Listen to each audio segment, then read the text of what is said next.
count as a? No. No. For attendance here, no. For But for- attendance during the council meeting, yes, Yes, okay. with roll call votes. Yep. So we are all set. Now I understand what you mean. All right, we're set, ready to go? Okay, well, we'll call this meeting to order. We don't need to have a formal vote on that or anything like that. Okay, so we'll go ahead and get started. I think you are the lone person here, and Sally, I think you know what to do. Yeah. We got a 10-minute limit. Okay, And I think the mayor asked the last time if you leave a little time so there's a little bit of dialogue, if you have that ability to do that. I know you prepare the remarks, and I thank you for doing that. so this rope here is about 20 inches. I'm folding it in half, and then I'm tying an overhand loop knot. Okay, so an overhand knot is described as simple and basic. It's the same knot used to tie your shoes.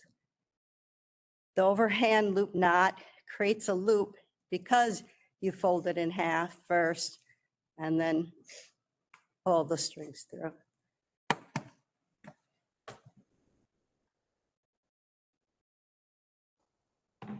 Unfortunately, this knot was described as a crude noose. The American Heritage Dictionary describes a noose as a loop formed in a rope by means of a slip knot so that it binds tighter as the rope is pulled, a snare or trap, a running knot, or a slip knot. The overhand loop knot does not bind tighter as the rope is pulled. Unfortunately, the rope found in a fireman's locker was not described as an overhand loop knot, and instead it was described as a crude noose, which implies guilt. It is considered a basic human right in many countries that a person is innocent until proven guilty. Innocent until proven guilty is important so that those who are innocent are not punished for something they did not do. I am concerned that the Bloomington firefighters were not provided that right based on the following quotes from city emails. And my concern is not individuals who wrote the emails, but that the emails were seen by many, and I did not see data where anyone questioned the description of the rope and the assumption of guilt that came with the description. June 24th, 2020 emails include a draft and a department-wide email that state, sad to report, an act of hate was perpetrated. A piece of rope fashioned into a crude noose was placed into a gear locker. This act of racism that embodies hate, intimidation, and aggression will not be tolerated. Do not believe that most of our firefighters would engage in or condone this act, although clearly one or some have. It is also clear not immune from racism or its insidious effects and the damage it causes. June 25th, 2020 email with subject, an act of hate done to one of our own, state report, an act of hate committed by one of our firefighters against one of our firefighters. A piece of rope fashioned into a crude noose was placed into a gear locker. This act of racism that embodies hate, intimidation, and aggression. June 26, 2020, email from African American Leadership Council, subject, hanging noose in locker. June 27, 2020, CBS News reports, FBI to investigate after a rope resembling a noose. June 27, 2020, Bloomington media release state. An investigation is underway to determine the source of a piece of rope resembling a noose, a piece of rope tied into what appears to be a crude noose. Acts like this that embody hate, intimidation, and aggression will not be tolerated. February 9th, 2021, media release. Opened a case regarding a rope tied into a crude noose. Targeted employee. This type of activity and behavior is disgusting. FBI agents have conducted dozens of interviews, sent the rope to the FBI's lab for forensic examination, and followed every lead down every trail. At this point, there is no conclusive evidence linking any individual or group to the incident. For now, the city and FBI consider the case closed. The case is closed, but the presumed guilt remains, and this should be addressed. And this is an ask. Are you, well, go ahead. I presume guilt for who? Who's guilty? The firefighters, you heard earlier in one of the emails where they say one of our own perpetrated hate on one of our own. Okay, so an unidentifiable firefighter, a theoretical firefighter, we're worried, what's the harm that's been done to no discernible firefighter in particular? My point again goes to the accuracy. This is an overhand loop, not. Can you And- answer Patrick's question though? Who specifically has been presumed guilty? The fire department and No, that's not what yeah. you said. the, And that's not, you said, Well, let's let her answer. Let her respond. limited in what I can put in what I'm going to say, but the rest of the emails show, we need to teach, adding all these classes, we have to teach them not to be this way. The email, I mean, I'm surprised you're asking because the community, reading online, reading what was said on Facebook and stuff like that, reading the newspaper, it was, we're going to find the guilty person. It wasn't to determine whether this was, I didn't even see a picture of but this. no one was charged with anything. Right, and I'm saying we need accuracy so that there isn't a presumed guilt that we're going to find someone. We're going to find someone because the fire department, this was in the fire department and we need to address it. And that's the way the material came out. And my point is, this is an overhand loop knot, and it should have been described that way from the beginning. And I understand individuals describing it differently. I'm not complaining about any individual. Would like it addressed that the accuracy of it, like the individual described it this way and somebody of all those people, was it citywide email and somebody go, that doesn't look like that. That doesn't describe what you're writing. There's an actual name for this and this is basic, it's simple. So Can I ask a Yeah, quick go ahead. couple questions, I guess? Have we heard complaints from the fire department or firefighters themselves asking for something to be resolved? In the time that I've been here, I've not had any. Okay, requests so the for that. fire department started a themselves year and ago. firefighters aren't asking us to do Well, anything at does this that, point. does that make that right? That they didn't Well, ask? I think that, the- no, hold on a second, because we let you talk, so I'm gonna talk now. Formal We, requests. and when any employee has a case that they feel like where they've been discriminated or there, any kind of issue related to hate or discrimination, like we have to take that seriously. And I don't think we need to apologize for taking it seriously and reporting it to the proper authorities. I'm not asking And that. apparently, none of the firefighters No, have an issue right now. I don't have So an feel like issue. You're making an issue. No, I don't have an issue with the investigation, the reporting. I have an issue with the description. It's not accurate and the guilt that it implied. So if this was Your determined, description. Well, Sally, Most people No, know the there- difference there- between And different implied knots. guilt is different than taking any action. There was no action taken against any firefighter Sally, I in think regards to this. I think what I hear you saying is that, and you correct me if I'm wrong.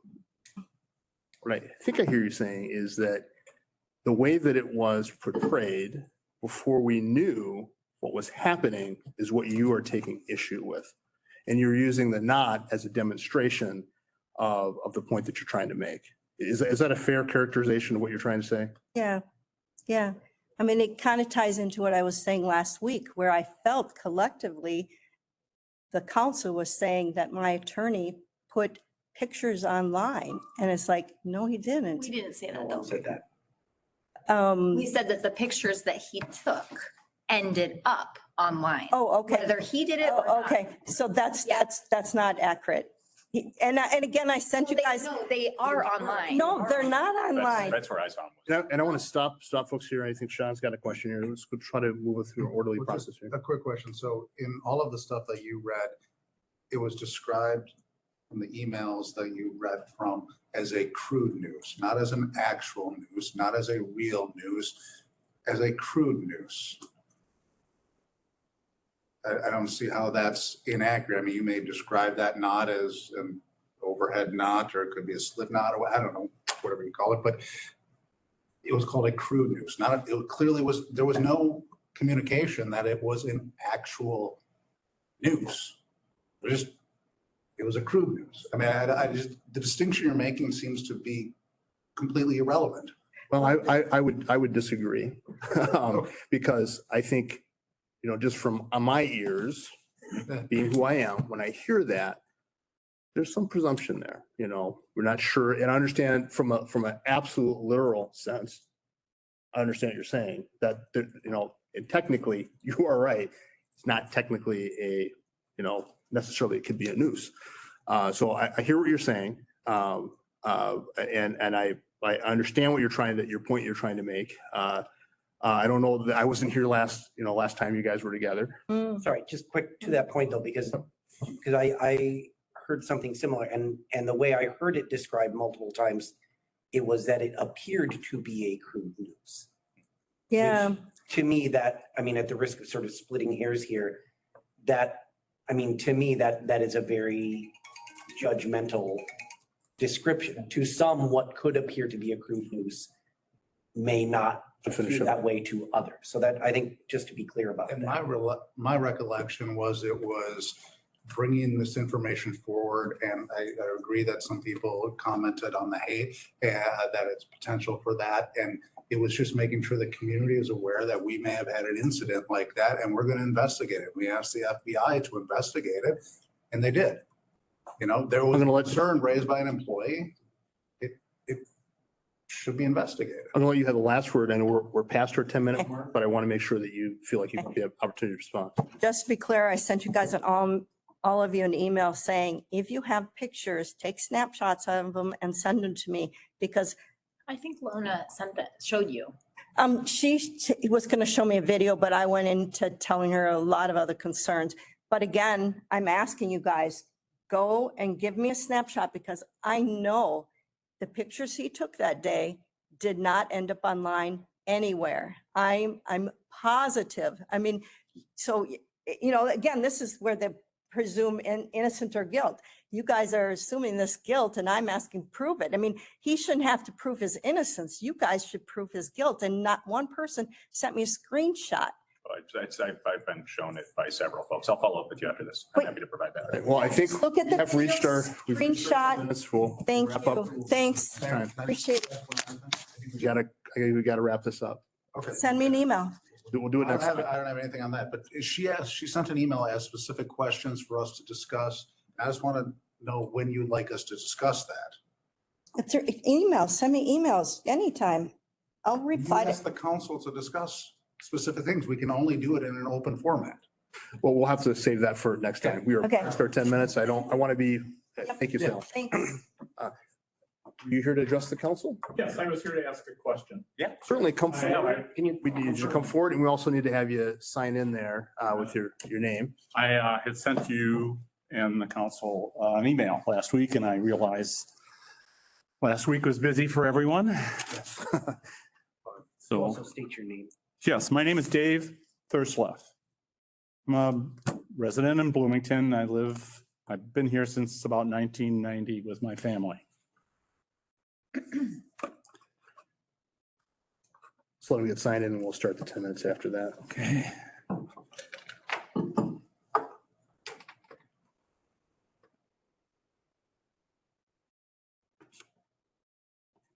I came to ask questions about what's happening to artistry in the Arts Center.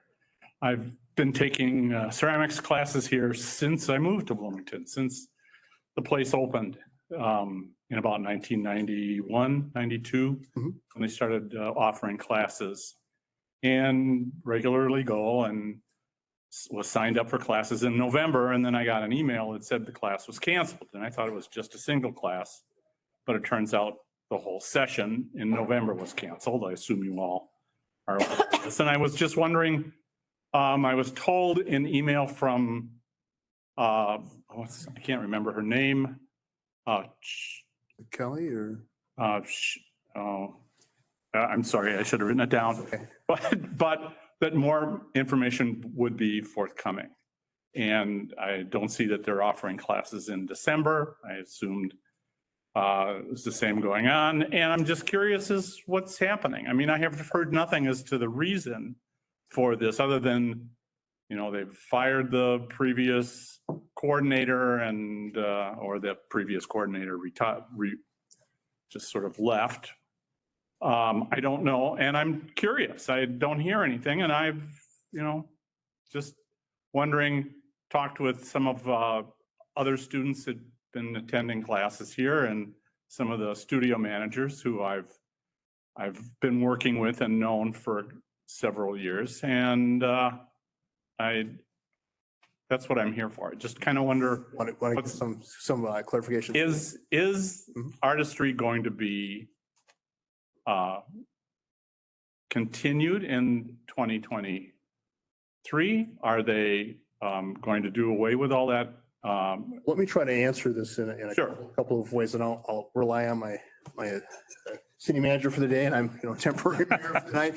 What I would tell you is this, is that I want to make sure you're clear, is that artistry is while we had a council member on there, and then we also have the city manager serving as ex-official members on that board. It is a separate entity running by itself. So I want to be real clear about that. And so any of the responses, the answers, it's not directly from. So we'd have to go to artistry to get. And I do know that the board ended up meeting. I know they've been having, as you're probably aware, so financial issues have been going on.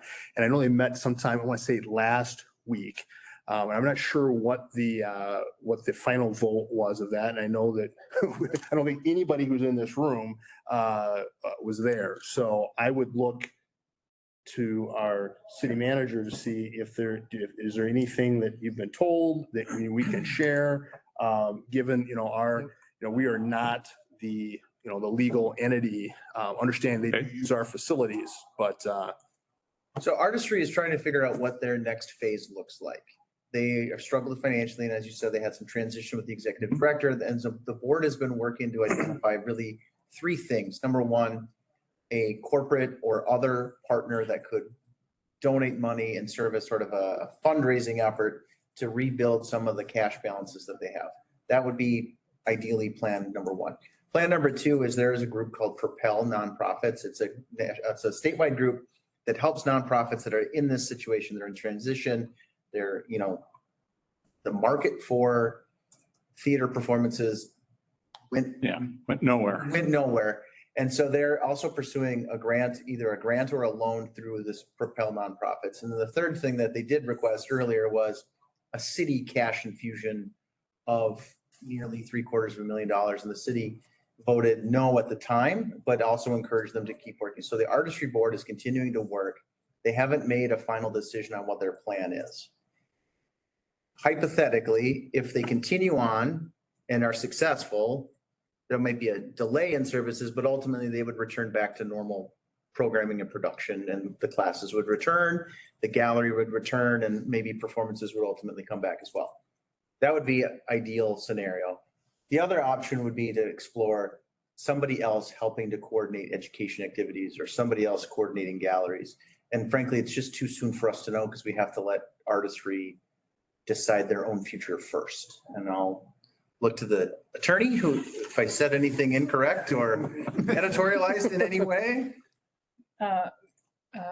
Mayor Pro Tem and members, this is a nonprofit and the decisions that they make are not in our control. And when we know, I suspect everybody will know. Yeah.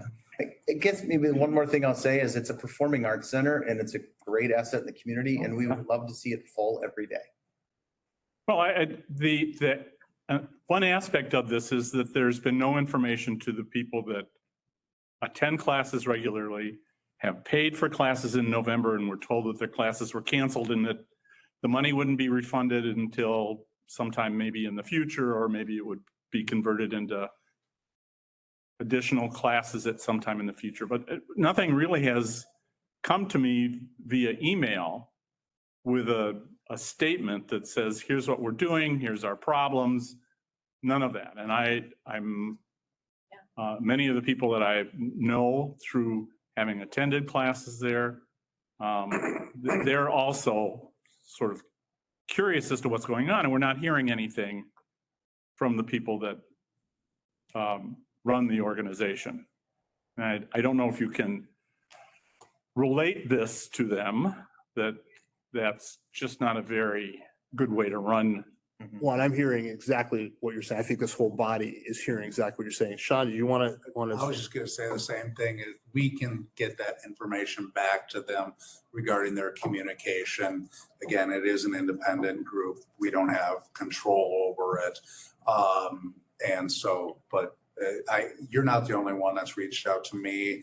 There are people that, they paid for classes and now they can't go and they're out money, and it's a tough situation for the people that rely on those services or enjoy those services and classes, whether it's the performances or the pottery or any of their art stuff. I mean, my kids have been involved in their programs over the years. They got great stuff. I mean, to be honest, it's been great. And they got, in terms of background, just so you know, I mean, they just ran into a wall or a cliff or whatever you want to call it in the pandemic, and candidly didn't react all that well. A lot of other organizations reacted better to those changing situations, and they found themselves in a hole, and they came to the council, and I think ultimately they asked for, $750,000. Just, hey, trust us, we'll take care of this. And, and the council was not there. That's why, as Mr. Sable noted, there are other options on the plate that they may be able to do that. And maybe there's a role for the city if some of those other things come to fruition as well. Ultimately, the other thing I would say is I think there have been discussions internally of some of the things that they do, like the classes, that what does that look like if we put that into our park and rec department and run them through that? What are the costs for the city to do it? Is that manageable? We do classes in a number of different places. So, but we have to, at this point, we got to get a final decision on artistry. To Understand out where they're at before we start exploring alternatives or anything like that. So, but the facility that is here is an excellent facility. Yeah. And I know that other classes, ceramics classes, have been canceled and completely eliminated from Edina, and there are some in St. Louis Park, and I don't believe that they're working anymore either. And so that the city of Bloomington has invested a lot of money in the facilities. The ceramics facilities in particular, and then the glass studios as well, buying kilns. There have been donations from people that have taken ceramics classes that provided money to buy a raku kiln, the one that sits outside all winter long. And so there's been investment from people that take classes into this facility as well. So I don't know if you were aware of that or not, but. Yeah, and I'll just mention too, that there are actually 22 arts organizations that are part of the Center for the Arts in the city here. Mhm. And I think I could safely say on behalf of everybody that we want to see those resources and those services and facilities be used. Obviously, they're not being used right now, but we really hope that they are. And the plan is for them to be used again in the future and to have those kinds of programs and classes. It's just who is running those classes, whether it's the artistry or the city or somebody else. That's kind of what's TBD. Okay. Well, bottom line, you want to know what's going on, right? Right. I think it is just a courtesy to the students that have followed artistry and participated, people that buy tickets, that anybody who's on their mailing list should be notified and told, kind of given the story. And maybe there's some things that they can't disclose at the moment, but at least give people an update. My husband has also taken the clay classes at the artistry.